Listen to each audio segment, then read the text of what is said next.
నారాయణ సమారంభాం శంకరాచార్య మధ్యమాం శ్రీ సిద్ధేశ్వర పర్యంతం వందే గురు పరంపరాం. పూజ్య స్వామివారికి నమస్కరిస్తూ, అందరికీ తెలిసింది ఏమిటంటే, నిన్న స్వామివారు కొర్తాళం నుంచి తిరుపతి వెళ్తుండగా వెల్లూరు దగ్గర వారి కారు యాక్సిడెంట్ అయ్యిందని, స్వామివారికి దెబ్బలు తగిలాయని అందరికీ తెలియడం అయింది.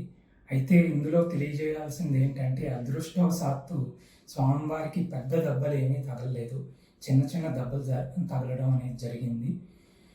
దానికోసమని స్వామివారిని చెన్నైలో ఉన్న హాస్పిటల్లో మేము అడ్మిట్ చేయడం జరిగింది. స్వామివారు పూర్తిగా డాక్టర్ల పర్యవేక్షణలో ఉన్నారు. ఎవ్వరూ ఎటువంటి దిగులు చెందాల్సిన అవసరం లేదు. ఆయన్ని కలవడం ఈరోజే జరిగింది. స్వామివారు పూర్తిగా మాట్లాడుతున్నారు. ఆయన కోరిక మేరకే నేను ఈ విషయం చెప్పడం అయింది.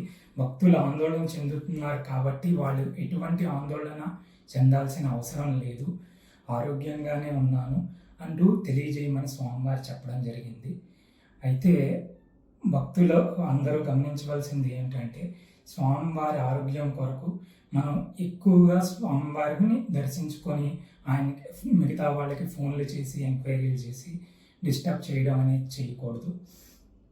ఆయనకి పూర్తి రెస్ట్ అవసరమని డాక్టర్లు చెప్పడం అయింది.